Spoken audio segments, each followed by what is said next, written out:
katika historia. Nchi yetu tangu uhuru haijawahi kuwa na mradi mkubwa wa kuzalisha umeme kupitia nguvu ya jua. Huu ni mradi wa kwanza. Kwa hiyo sisi tulioko TANESCO wakati huu tunajisikia fahari sana.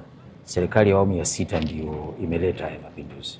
Hapa kuna uwekezaji wa shilingi bilioni 118.6 kwa awamu hii ya kwanza ya megawati 50. Tayari sasa umeme unaweza ukazalishwa na ukaingizwa kwenye grid.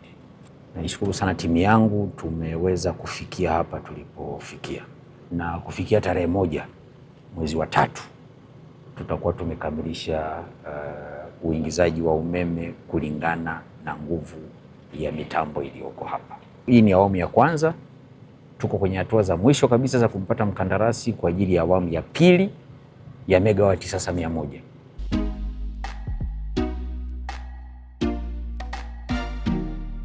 Tumeshaingiza MVPS 2 na kila moja ina uwezo wa kutoa megawati 6.6. Kwa hii MVPS namba 1 tunapeleka megawati 3 kwenye gridi ya taifa. Kwa umeme wetu ukitoka kwenye mashamba unaingia kwenye kifaa ambacho kinaitwa inverter, kwa sababu mashamba yanazalisha DC. DC yetu inapita kwenye transformer na tunapata msongo wa 33 kV ambao ndio sasa tunaingiza kwenye gridi ya taifa. Wananchi wa wilaya ya Kishapu sasa hivi wanatabasamu kubwa kama alivyoahidi Dr. Samia Suluhu Hassan kwamba yeye katika siku zake 100 ataacha tabasamu kwa Tanzania.